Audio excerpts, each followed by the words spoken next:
Start करते हैं वाले। तो आज हम लोग प्रकाश तथा प्रकाशिकी का प्रैक्टिस सेट 5 करने वाले हैं। 4 सेट पहले कर चुके हैं, देखा जाए क्या कर रहा है। क्वेश्चन करेंगे, एक दूरदर्शी के अभिदृश्य का व्यास 0.1 मीटर है। प्रकाश के तरंग दैर्घ्य 6000 एंगस्ट्रॉम के लिए इसकी विभेदन सीमा होगी। विभेदन सीमा कितना होता है? 1.22 लैम्डा अपॉन डी। ठीक है, तो डी तो दिया हुआ है 0.1 मीटर। इसको थोड़ा सॉल्व कर लेते हैं।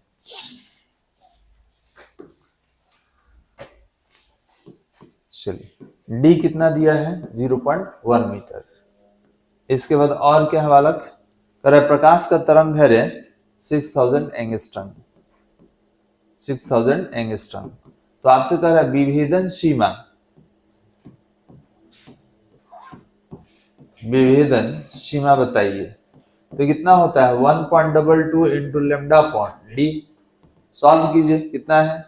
तो 1.22 लेमडा का वैल्यू, अच्छा एंगस्ट्रॉम हटा देना होगा। कैसे? तो एंगस्ट्रॉम 10 के पावर माइनस 10 है, तो 10 में से 3 माइनस कर दीजिए, 6 into 10 to the power minus 7 metre. Change कर लिए, बाकी वो तो है ही आपका। तो ये कितना होगा? 6 into 10 to the power minus 7 और इसका वैल्यू 0.1। अभी सारा सॉल्व करेंगे आप, तो वैल्यू आएगा ये वाला, कहाँ गया? वैल्यू आएगा आपका 7.32 into 10 to the power minus 6, ये वाला आएगा 7.32 into 10 to the power minus 6। ठीक है, किसमें है यूनिट? रेडियन। रेडियन, ठीक। बना लीजिए, आगे बढ़ जाए। चल आगे बढ़ जा रहे हैं बालक। तो ऑप्शन कौन होगा बताइए? ऑप्शन कौन होगा? तो ऑप्शन नंबर डी। चलिए नेक्स्ट, और कौन सा है? क्वेश्चन नंबर 2 पे आते हैं। हाँ, सूक्ष्मदर्शी की विभेदन क्षमता, खाली स्थान दिया हुआ है, यह रंग का नाम लिखना है कि प्रकाश के लिए कम होता है, और यहाँ पे कलर का नाम रखना है, रंग के प्रकाश के लिए अधिकतम होता है। तो विभेदन क्षमता और लेमडा में उल्टा संबंध होता है। तो बताइए, लेमडा कम होगा तो तरंग का लंबाई, प्रकाश के सूक्ष्मदर्शी की विभेदन क्षमता कम होने के लिए वेवलेंथ ज्यादा होना चाहिए। तो ज्यादा वेवलेंथ किसका होता है? तो आप बोलेंगे कि सर हमसे कह रहा है कि विभेदन क्षमता कम होना चाहिए, तो विभेदन क्षमता कम होने के लिए वेवलेंथ ज्यादा होना चाहिए। तो वेवलेंथ ज्यादा किसका होता है? लाल का। तो पहले लाल हो गया। अब इसमें देखिए तो और कहीं लाल नहीं ना है, तो ऐसे ही कट गया, वही होगा। रीजन क्या है? तो आप बोलेंगे सर विभेदन क्षमता, विभेदन क्षमता और वेवलेंथ में उल्टा संबंध होता है। तो इस स्थिति में कह सकते हैं कि विभेदन क्षमता कम पूछ रहा है, तो विभेदन क्षमता कम होने के लिए तरंग का लंबाई क्या होना चाहिए? ज्यादा होना चाहिए। और तरंग का लंबाई सबसे ज्यादा किसका होता है? लाल रंग के लिए। तो यहाँ पर क्या हो जाएगा? यहाँ पर हो जाएगा लाल।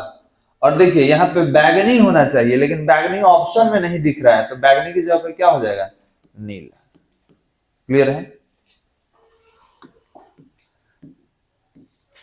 चलिए, ध्रुवित प्रकाश के कंपन तल का ध्रुवण तल के बीच कोण होता है, आपको बताया था 90 डिग्री लंबवत होता है। चलिए, एक अवतल दर्पण में वस्तु की स्थिति फोकस और ध्रुव के बीच हो तो प्राप्त प्रतिबिंब होगा। फोकस और ध्रुव के बीच अगर वस्तु को रखिएगा तो प्रतिबिंब कहाँ बनता है? दर्पण के पीछे बनता है। कैसा बनता है? तो आभासी बनता है और बड़ा बनता है। चलिए, प्रकाश के ध्रुवण की घटना क्या प्रकट करती है? उसकी कौन सी प्रकृति को प्रकट करती है? तो आप बोलेंगे सर अनुप्रस्थ प्रकृति को दिखाता है। क्वेश्चन नंबर 6 में, परावर्तन के नियम किस प्रकार की सतह के लिए लागू होता है?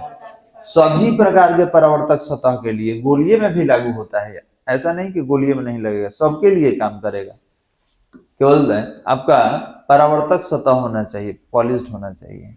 इसके बाद करा कि 120 डिग्री के कोण पर झुके दो समतल दर्पणों के बीच रखे पिंड के प्रतिबिंब की संख्या, तो n बराबर पढ़ाए थे 360 बटा में, ठीक है, ठीक था, 360 हो गया, 120 बार 3 36 3।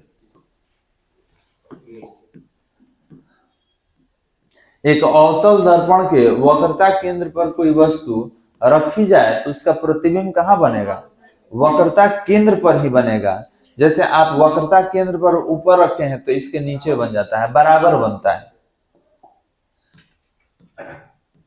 चलिए, निम्न में से किस घटना के द्वारा प्रकाश के सरल रेखीय गमन के सिद्धांत का प्रतिपादन होता है? कौन सा घटना होगा? तो प्रकाश का विवर्तन होता है बालक, प्रकाश का विवर्तन। नहीं लिखा है, अच्छा नहीं होता है, सॉरी, विवर्तन के कारण नहीं होता है। हाँ, अगला क्वेश्चन पढ़िए।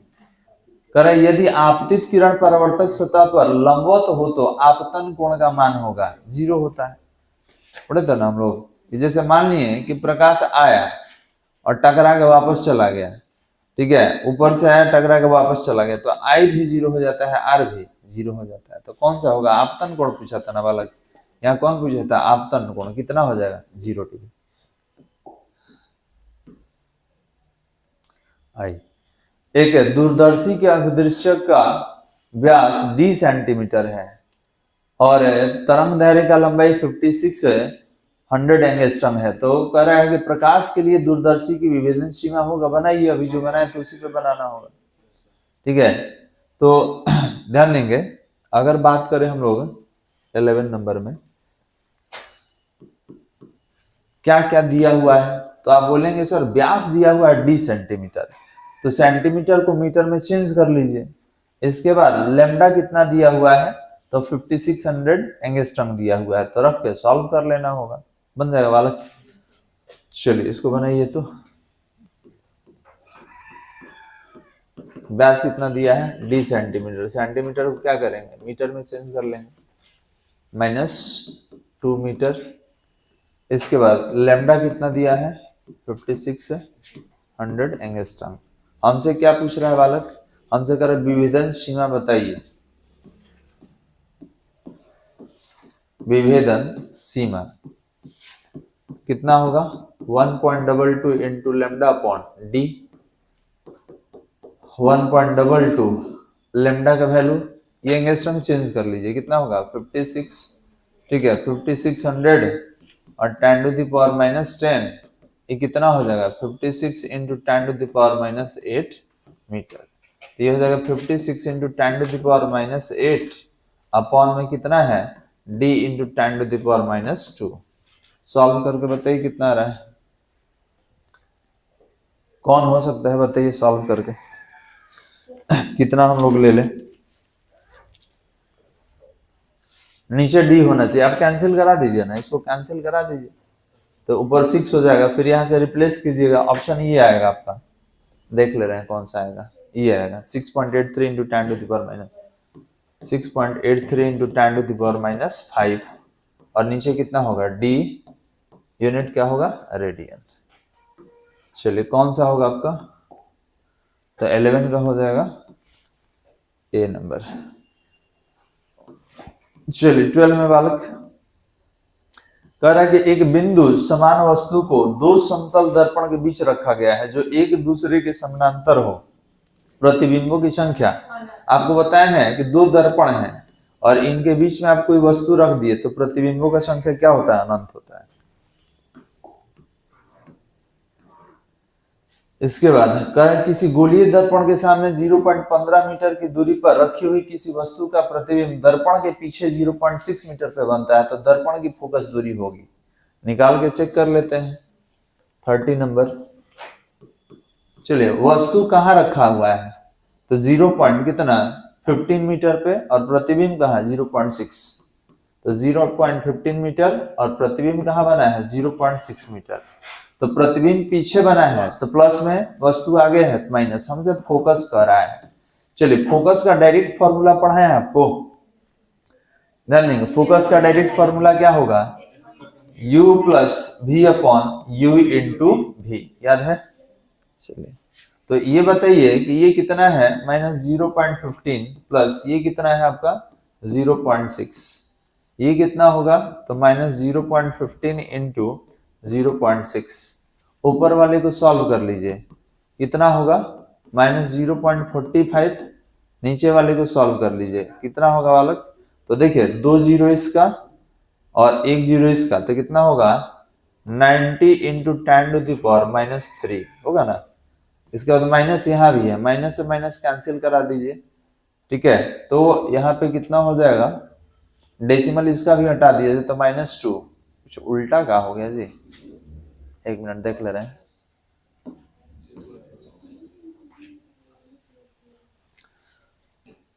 हम लोग पढ़े हैं कि 1/f निकाल दे रहे हैं, ये कितना होगा? तो आप बोलेंगे कि सर 1/v और +1/u यही तो होता है। ये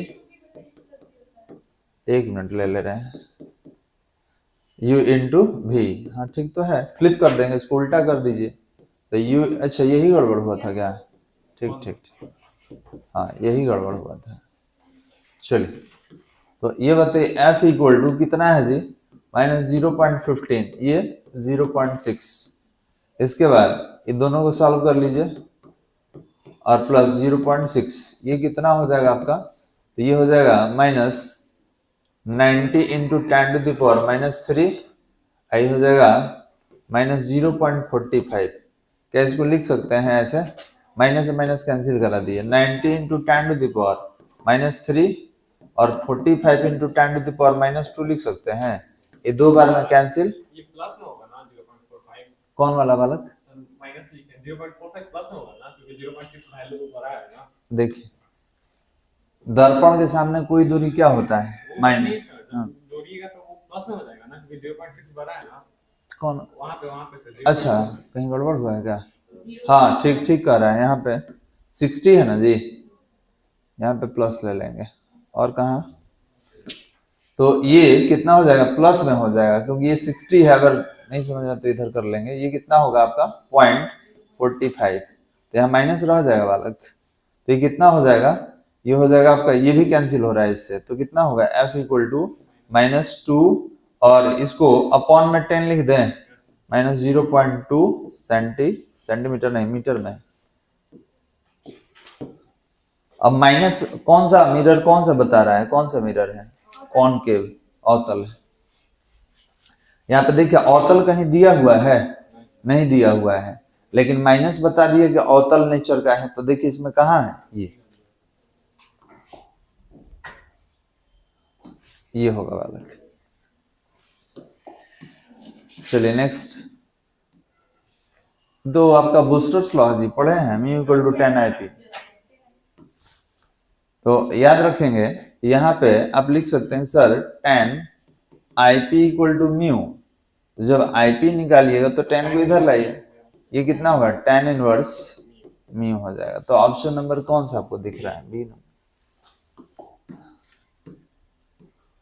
चलिए, कौन सी घटना प्रकाश की अनुप्रस्थ प्रकृति को प्रमाणित करती है? ध्रुवण करता है।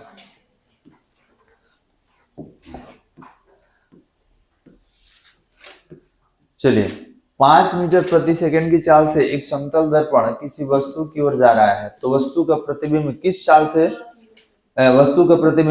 से वस्तु की ओर जाएगा? तो इसका दुगना होता है। समतल दर्पण में क्या होता है कि जिस चाल से आप उसके सामने दौड़ेंगे, आपका प्रतिबिंब का वेग दर्पण के अंदर दुगना हो जाता है। कौन सी घटना यह दर्शाती है प्रकाश एक अनुप्रस्थ तरंग है? क्वेश्चन रिपीटेड है, क्या होगा? ध्रुवण होगा।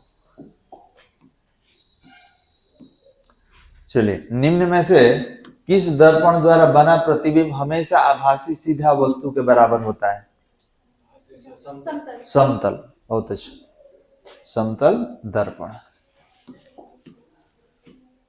नेक्स्ट, ध्रुवण प्रकाश उत्पन्न, ध्रुवित प्रकाश होगा, ध्रुवण नहीं, ध्रुवित प्रकाश उत्पन्न करने के लिए प्रयुक्त किया जाता है। क्या प्रयुक्त करेंगे? निकोल प्रिज्म, निकोलस का प्रिज्म यूज करेंगे। निकोल प्रिज्म के बारे में बताया गया था। अवतल दर्पण के वक्रता केंद्र पर स्थित वस्तु के प्रतिबिंब का आवर्धन होगा। तो एक चीज और बता दें, वक्रता केंद्र पे जो बनता है प्रतिबिंब का साइज वही रहता है। तो आप बोलेंगे सर 1 होगा, और माइनस ये बताएगा कि ये नीचे बनेगा, नीचे मतलब वास्तविक बनेगा। तो आपका ऑप्शन कौन होगा? सी। क्लियर है बालक? माइनस क्या बताएगा कि ये प्रतिबिंब मूल अक्ष से नीचे बनता है। चलिए, प्रकाश तरंगों की अनुप्रस्थ प्रकृति की पुष्टि होती है, किसके द्वारा पुष्टि होता है? तो प्रकाश के ध्रुवण द्वारा पुष्टि होता है। चलिए इसके आगे, कहां पर स्थित वस्तु का प्रतिबिंब अवतल दर्पण के फोकस पे बनता है? तो हम जानते हैं कि अगर वस्तु को हम लोग अनंत पे रखेंगे तो प्रतिबिंब कहाँ बनेगा? फोकस पे। क्लियर है बालक? तो बस इसी के साथ समाप्त करते हैं, बाकी नहीं है, वो ब्लैंक है। ठीक है, चलिए।